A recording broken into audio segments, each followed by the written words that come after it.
Welcome to Daily English Flow. Stay until the end for a special bonus tip. Don't forget to like and subscribe. This is the brief on overcoming the B1 English fear barrier. If you freeze up when talking to a native speaker, your problem isn't a lack of vocabulary or grammar, it's the psychological fear of making mistakes. So what does this actually mean for your brain? Well, first, you've got to lower your affective filter, which is basically that mental wall your brain throws up to block comprehension when you panic. Use the 70% rule. Give yourself permission to only understand 70% of a conversation and trust context for the rest. Listening is like riding a wave, not trying to catch every single drop of water. Since you're no longer panicking about understanding every word, how do you handle speaking when your mind goes blank? Second, you're going to need some survival tools. Drop in native fillers, like, well, let me think, to buy 3 to 5 seconds instead of awkward silence. Then, try the Lifeboat Technique. Forget the word for umbrella. Just describe it as the thing you hold over your head when it rains. Native speakers stall and forget words literally all the time. They just don't apologize for it. Using these survival tools naturally means you won't always sound like a textbook, which brings us to the ultimate secret of fluency. Finally, embrace the good enough principle. Your absolute goal here is connection, not accuracy. Stick to the tense safe zone, using just present simple, past simple, and gonna for the future to express 95% of your thoughts. Does flawed grammar mean failed communication? No way. Saying yesterday I go to the store is grammatically wrong, but 100% successful communication. Courage in language learning isn't about having perfect grammar. It's about using the tools you have to speak up and connect anyway. All right, let's jump right into this. Welcome to today's explainer, where we are going to completely dismantle that invisible wall, the fear that is absolutely blocking your conversational fluency. Look, if you've ever felt like your language skills just vanish into thin air, the very second you open your mouth, you're in the exact right place. Today, we're taking a step-by-step look at the actual science and psychology behind language anxiety, and more importantly, how to crush it once and for all. So picture this.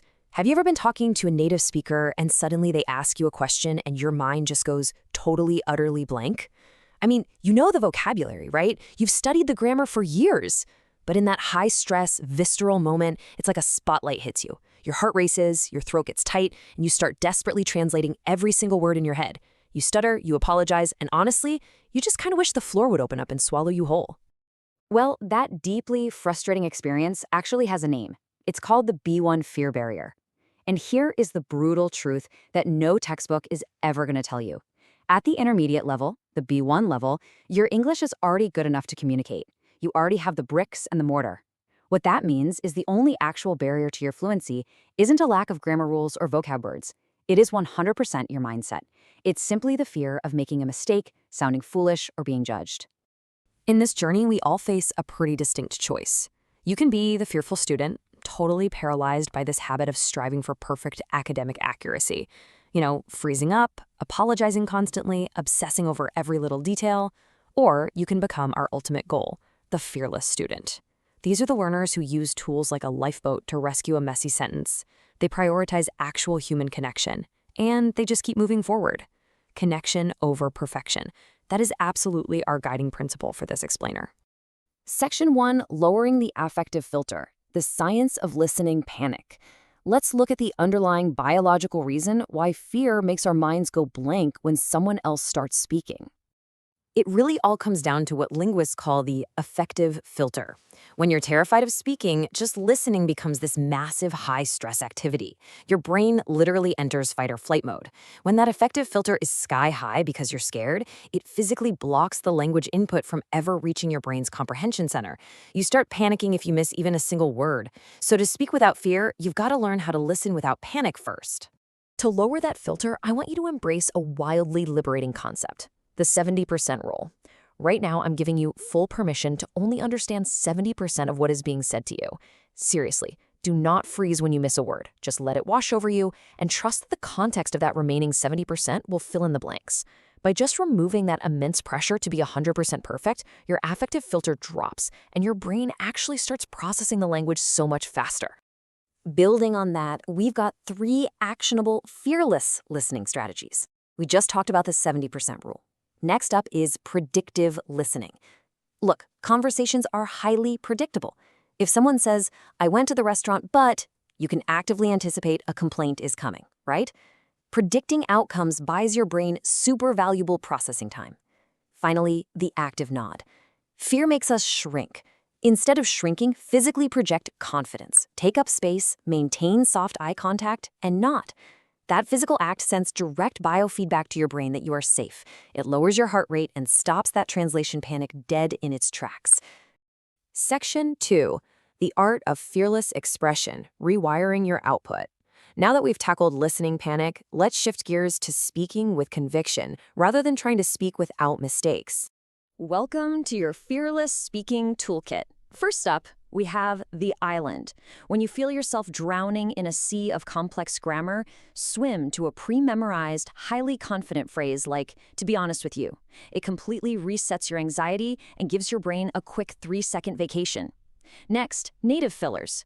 Dead silence is terrifying, so use native thinking phrases like, "well, let me think." You buy time, but you don't look panicked. Third is the lifeboat. Forget the word for umbrella. Don't freeze. Describe it using words you know, the thing you hold over your head when it rains. See, you're never trapped. And finally, the apology ban. Starting right now, you are never saying "sorry for my bad English" ever again. It undermines your authority. Own your space.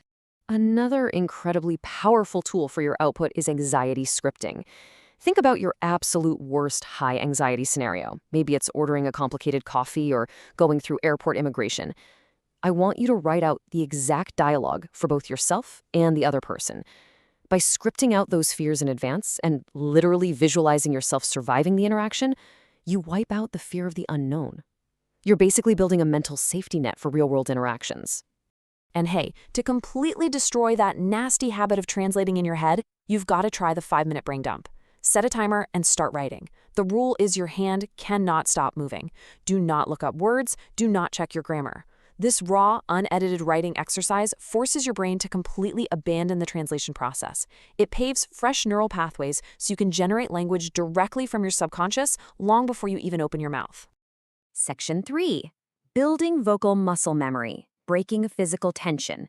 Because fear doesn't just live in your mind, it lives in a clumsy mouth or a super tight jaw. We have to train the physical machinery of speech. The solution to this is surprisingly physical. Reading aloud is literally the physical gym for your speaking confidence. Think about it. When you read out loud, you entirely remove the stress of having to come up with ideas. It allows you to focus purely on training the physical muscles, your diaphragm, your tongue, your jaw, so you can produce those sounds with real power and rhythm. To actually build up this physical confidence, try these 3 exercises. First, the shower monologue. Take a text into the shower and act it out with wildly exaggerated emotion. Be super angry, be laughing hysterically, whatever it takes. It absolutely shatters the psychological barrier of feeling silly. Next is the shadowing sprint. Play a TED Talk, pause it, and try to perfectly copy the speaker's volume, pitch, and pauses. You are physically downloading their confidence right into your nervous system. Finally, scripting the dialogue. Read sitcom transcripts out loud, playing both characters. It builds those automatic back-and-forth conversational reflexes. Section 4. The Survival and Connection Toolkit, upgrading vocabulary. It's time to shift your obsession away from hunting for the perfect academic word and move towards words that actually keep the conversation flowing smoothly. The secret to fearless vocabulary is just keeping it simple. We can break it down into 3 easy categories. First, time buyers, like, "let me see," or "how do I put this?" These project totally cool confidence instead of ignorance while you gather your thoughts. Second, the active listening arsenal. Things like "no way," or "that makes total sense." These take the pressure completely off you and make the other person feel heard and validated. And third, approximation words, saying things like "around $50" or sort of like "this greases the wheels of the interaction." It gives you the freedom to be slightly inaccurate without ruining the flow of the conversation. Section 5. The good enough principle, ditching grammar perfection. Let's dive into our final major hurdle, and I'm going to reveal the absolute biggest secret of this explainer. Native speakers absolutely do not use perfect grammar in real-time, fast-paced conversations. And to prove it to you, I want you to consider the number 3.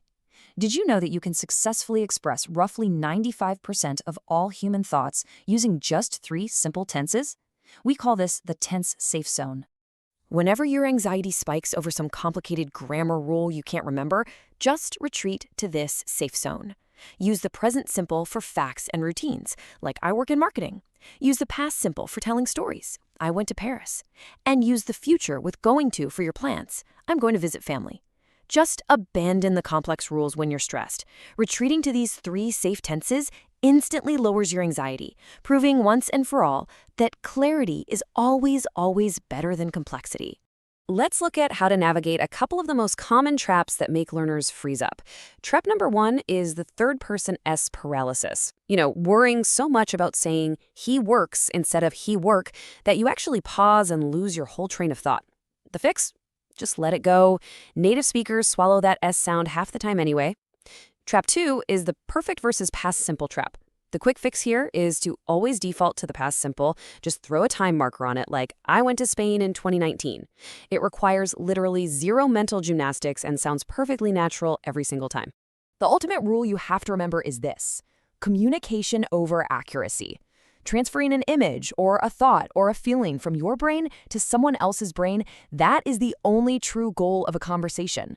If you say, yesterday I go to the store and buy the water, yeah, the grammar is flawed, sure, but guess what? The communication is 100% successful.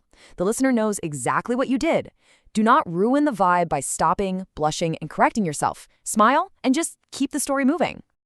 If you want to practice this, use this 60-second story sprint. Start a timer on your phone and tell a story out loud for 1 solid minute. The golden rule here: you can never correct your mistakes.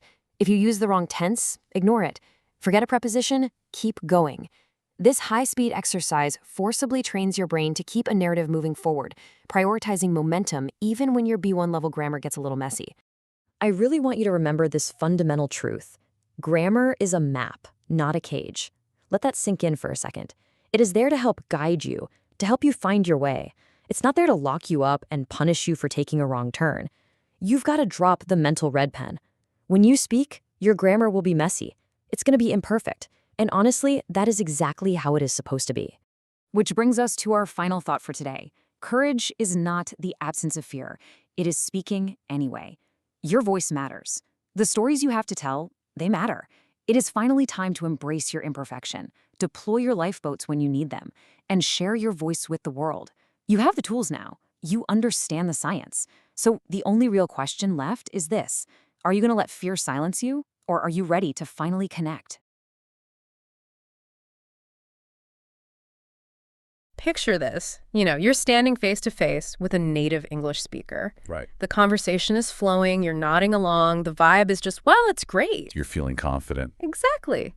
And then suddenly they turn to you and ask a direct question. And instantly, your mind just goes completely, totally blank. Oh, yeah. Total whiteout. Yeah. I mean, the words simply vanish. Like they were never there. You know the vocabulary. I mean, you've studied the grammar for literally years. Yeah, you've got the flashcards. Right? The flashcards, the textbooks. You could probably pass a written test with flying colors. But the absolute second that conversational spotlight hits you, your heart just starts racing. Your throat gets all tight. Yes. And you find yourself agonizingly translating every single word in your head, from your native language into English before you even open your mouth. Which takes forever. It does. And the result, you just stutter, you force out this really quick apology for your poor English, and honestly, you just wish the floor would open up and swallow you whole. It is an incredibly common, intensely painful experience. Yeah. And if you were listening to this right now, maybe you're on your commute or, maybe walking a dog and you are nodding your head because you've been in that exact scenario, you really need to know that you are hitting a very specific psychological wall. Right. Linguists actually call this the B1 fear barrier. The B1 fear barrier. Okay, let's unpack this because the stack of sources we're looking at for this deep dive today, and I mean, it spans linguistic research, language acquisition theory, behavioral psychology. It has a completely radical take on what is actually happening in your brain during that moment of panic. It really does. It flips the whole concept on its head. So the core insight across all this material is that at the B1 level, which is the intermediate stage, your English is already good enough to communicate. Exactly. You actually have the bricks, you have the mortar. But you feel like you don't. Right. Well, the perceived lack of vocabulary is just an illusion. The perceived lack of grammar, also an illusion. What is actually stopping you from speaking fluently is purely your mindset. Wow. It's the fear of making a mistake, the fear of sounding foolish, and just the fear of judgment. You are fighting your own nervous system, basically, not the English language. So our mission for this deep dive is pretty clear. We're going to take the source material we've gathered, and we're going to use it to completely rewire how you approach English. Yeah, we have to dismantle that fear barrier. Dismantle it so you can stop translating and start connecting. And we'll look at this across everything, right? So listening, reading, writing, speaking, vocabulary, and grammar. But we really have to start with the input. The input. Yeah, before we can fix how you speak, we have to examine how you receive the language. Because, well, anxiety physically blocks incoming information. Like a physical reaction. Exactly. When you are terrified of how you're going to reply, your brain literally perceives a threat. It enters a fight or flight state. And in linguistics, there's a specific term for this mechanism. It's called the affective filter. The affective filter. Okay, the way I picture this based on the research, the affective filter is basically like a highly stressed out bouncer at a nightclub inside your brain. I love that analogy. Right. And the nightclub is your language comprehension center.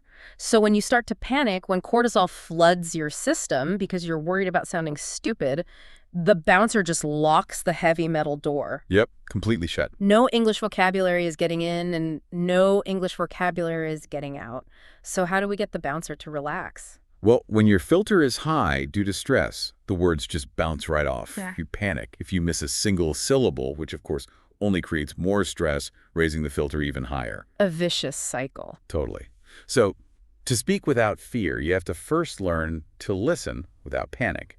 You essentially have to convince your nervous system that you are safe. Which brings us to the first strategy from our sources, something they call the 70% rule. This is a big one. Yeah, the idea is that confident listeners accept ambiguity, meaning you have to give yourself permission to only understand 70% of what is being said. Right. Now, hold on, because I have to push back here. As a language learner, that sounds like a recipe for total disaster to me. How so? Well, if someone says, do not push the red button, and I happen to miss the word not because it falls in that 30% gap, I'm in massive trouble, right? How can the sources justify ignoring a third of the conversation? It sounds risky, I know, but if we look closely at how the brain processes language, trying to catch 100% of the words requires an enormous amount of cognitive load. Okay. You're dedicating all your mental RAM to individual syllables, and when you do that, you actually lose the overarching meaning.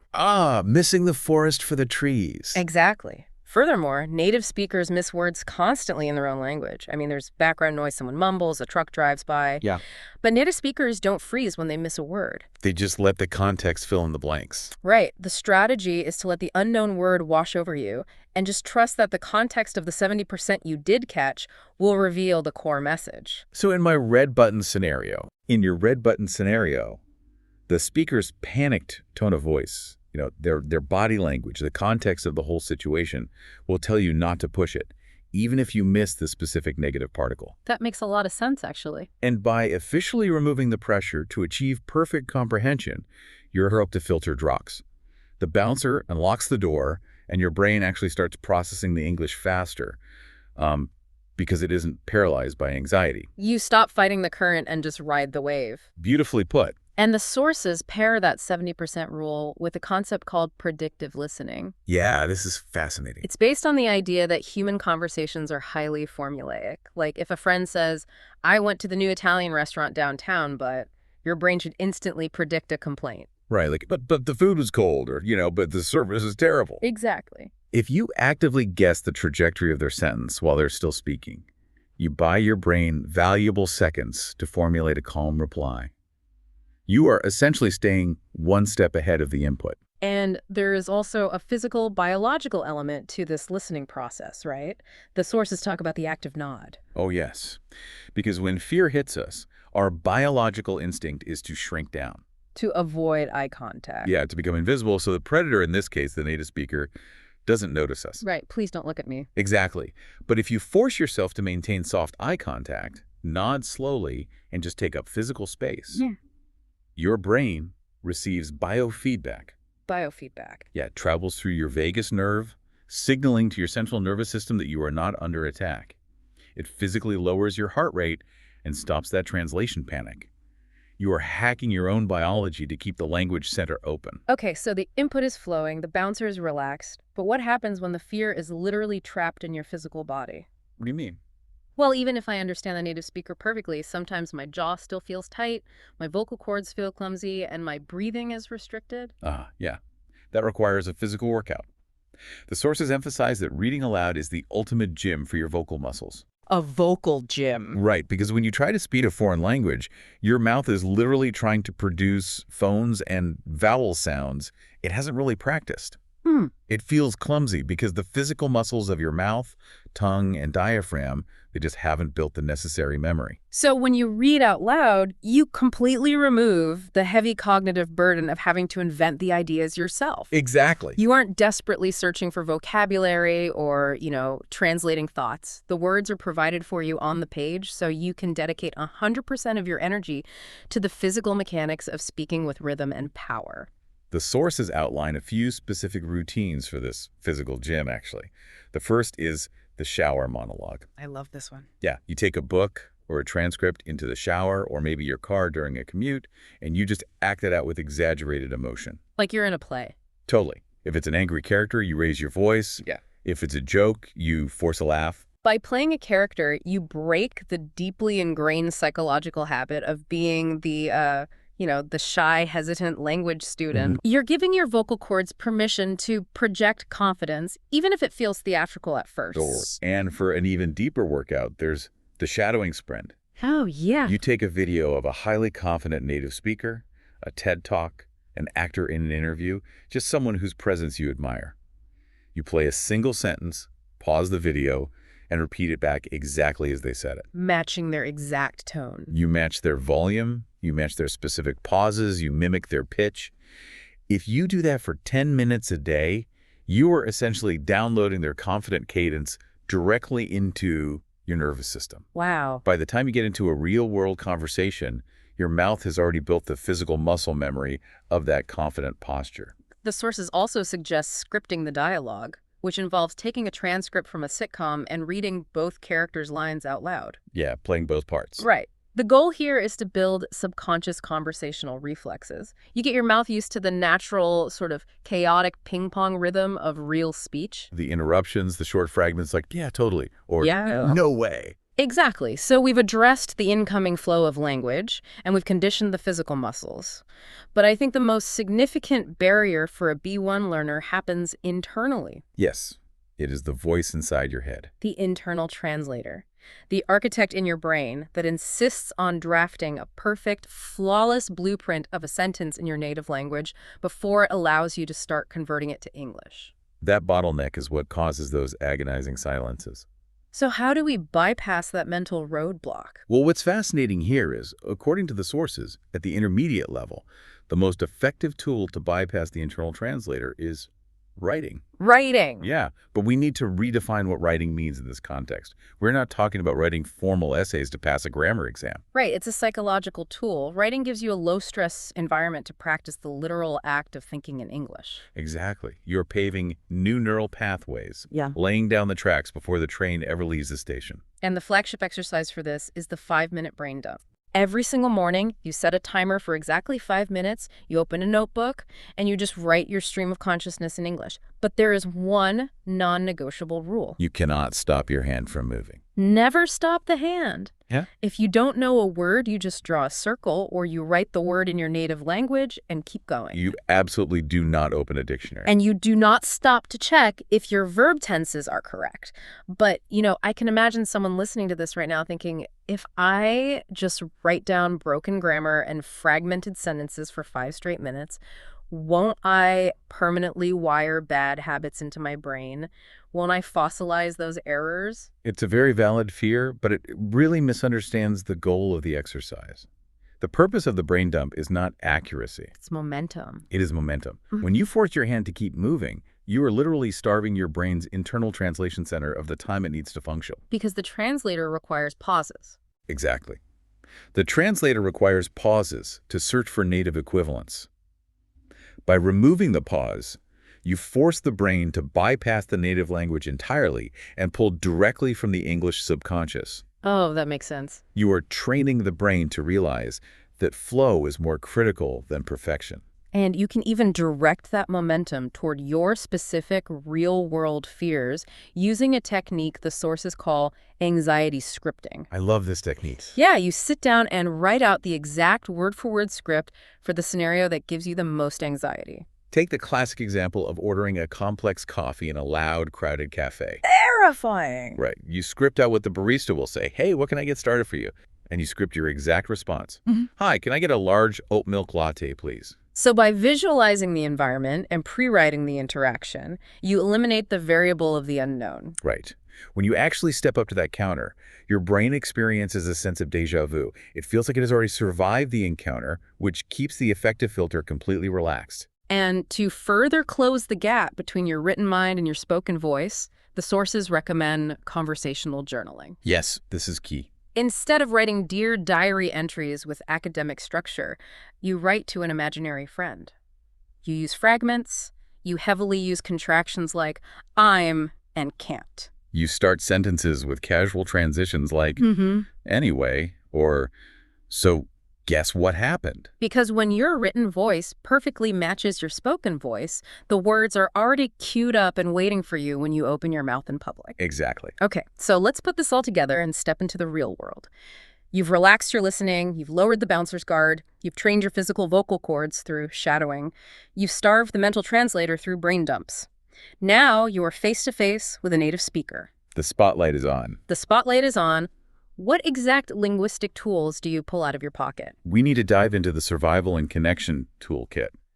One of the biggest pitfalls for a fearful speaker is the obsession with academic vocabulary. When put on the spot, they desperately search their brain for the most sophisticated dictionary-level word to impress the person they're talking to. Which usually results in staring at the ceiling for 5 seconds while the other person waits awkwardly. Very awkwardly. Fearless B1 speakers abandon the academic dictionary.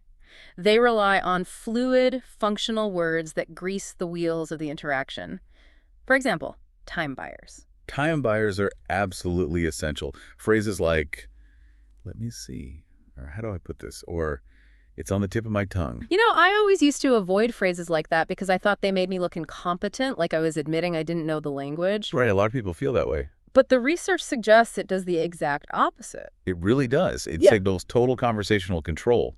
When you say, let me think about how to phrase this, you are telling the native speaker, I am fully engaged, I am present, I am simply pondering a complex thought. That's a huge reframe. It buys you 3 to 5 seconds of silence to organize your English, and it entirely removes the awkwardness of a blank stare. Another tool in this real-time arsenal is shifting the spotlight off yourself using the active listening arsenal. Oh, this is a great hack. Right, because when anxiety spikes, we tend to become incredibly self-absorbed. Yeah. We stop listening to the other person because we are obsessing over the grammar of the sentence we are planning to say next. Yes, but if you deploy short, validating phrases like, no way, that makes total sense, or really, what happened next? You redirect the conversational pressure back to the other person. And people love feeling heard. If you actively listen and validate them, the native speaker will walk away thinking you are a fantastic conversationalist, even if you only produce 20% of the actual word count. So true. You can also lower your own pressure by utilizing approximation words. Approximation words, yeah. Because perfectionism is the enemy of fluency. Embracing words like around, sort of, or kind of gives you permission to be slightly inaccurate without breaking the conversational flow. So instead of freezing because you can't remember if the jacket cost $48 or $52, you just say, it costs like around $50 or so, and you keep the story moving. keep it moving. Which perfectly sets up what I think is the most liberating concept in all of our source material today. Here's where it gets really interesting. It's the get enough grammar principle. Yes. Because here is the raw, unvarnished truth about the English language. Native speakers do not use perfect grammar in real time. They really don't. Yeah. Spoken grammar is wonderfully chaotic. Native speakers constantly leave sentences unfinished. They mix up their tenses mid-thought. They drop prepositions entirely. Totally. A major source of anxiety for the B1 learner stems from trying to apply strict textbook written rules to the fast-paced, messy reality of spoken English. Let's look at an extreme example from the sources. If Yeah. a learner says, yesterday I go to the store and buy a water. Structurally, that is deeply flawed grammar. Yes. But from a purely communicative standpoint, what happened? Well, the communication was 100% success. The native speaker instantly formed the correct image in their head of you at the store buying water. The meaning was transferred perfectly. Right. A fearful student realizes they just said buyed. They stop the story, they blush, they say, oh, sorry, I bought. And they completely derail the momentum of the interaction. But a fearless student. A fearless student realizes they said buyed, maybe smiles at the mistake internally and just keeps going. Prioritize momentum over morphological perfection. And if you find yourself halfway through a sentence and feel that panic rising because the grammar is getting too complicated, the sources suggest retreating to the tense safe zone. Yes, you can express the vast majority of all human experience using just 3 fundamental tenses. Present simple for facts, past simple for stories, and the future with going to for plans. Exactly. If you are attempting a complex conditional like, I would have been going if I hadn't, and your brain freezes, abandon ship immediately. Jump out. Drop down to the safe zone. Just say, I wanted to go, but I didn't. Clarity always wins over complexity. Drop the complexity. There is a phenomenon mentioned in the sources called third-person S paralysis. Oh, this happens all the time. People will literally halt a conversation for 3 seconds, agonizing over whether to say, he work or he works. The solution: just say it and move on. Native speakers often swallow the S sound in fast speech anyway. Yeah, you barely hear it. Or consider the mental gymnastics of choosing between the past simple and present perfect. I have been to Spain versus I went to Spain. When in doubt, bypass the crap entirely. Use the past simple and pack on a time marker. I went to Spain in 2019. It's structurally sound, it sounds perfectly natural to a native ear, and it requires zero internal debate. And if the grammar ocean still feels too turbulent, you can employ the island technique. An island is a pre-memorized, perfectly constructed phrase that you can drop into almost any context. Phrases like, to be honest with you, or the way I see it is. Right. When you swim to an island and say that phrase, you know you are grammatically safe. It gives your cognitive processor a brief vacation to reset and plan the next chunk of information. And what if you just lose a word entirely? Like a specific noun simply vanishes from your memory. For that, you use the lifeboat, which linguists call circumlocution. Let's role-play this for a second because it is such a powerful mindset shift. Okay, let's do it. Let's say I completely forget the word for umbrella. Okay. A fearful learner would freeze, look embarrassed, and say, sorry, I don't know the word. But if I use the lifeboat, I just describe the function with simple words I already know. I say to you, hey, I need that thing. You know, the thing you hold over your head when it rains. And as the native speaker, I immediately respond, oh, an umbrella. Yeah, I have one you can borrow. Yeah. You successfully navigated the gap. So simple. You could describe a washing machine as the machine you use to wash clothes. You can discuss complex concepts in business, science, or daily life without needing the precise dictionary term, simply by describing the perimeter of the idea. You are never truly trapped. You're never trapped. Well, we are coming to the end of our deep dive today, and I want to bring all these concepts together by officially enforcing a new rule. A rule? I like it. Based on the overwhelming consensus of the psychological and linguistic sources we have explored, I am instituting the apology ban. From this exact moment forward, if you are listening to this, you are permanently banned from ever saying the phrase, sorry for my bad English. It is a deeply destructive habit. Yeah. Not only does it occasionally make the listener uncomfortable, but more importantly, it completely undermines your own authority. Exactly. You are a bilingual human being. You have put in thousands of hours of work to learn a completely new communication system. You've earned the right to take up space in the conversation. Own that space. I'll own it. If a word escapes you, simply smile and say, the word is escaping me right now, and deploy your lifeboat. So as we wrap up, what is the ultimate takeaway for our listener? The takeaway is that courage in language learning isn't the absence of fear. It is the willingness to speak anyway. All right. The grammar rules you studied are just a map to help you navigate. They are not a cage meant to keep you silent. The message you want to convey, the specific thought, the emotion, the story you have to share, is infinitely more valuable than whether you use the correct preposition. It really is. And I want to leave you with a final thought to mull over today as you go about your week. Think about the fundamental purpose of language itself. The ultimate goal is human connection, right? Absolutely. We talk to each other to bond, to share experiences, to feel understood. And if native speakers build connection through shared imperfections, casual filler words and messy improvised real-time grammar, could it be that chasing some flawless, robotic, textbook-perfect version of English is actually making you less relatable? That's a powerful thought. Could it be that the very mistakes you are terrified of making are exactly what highlight your humanity and exactly what make people want to connect with you in the real world?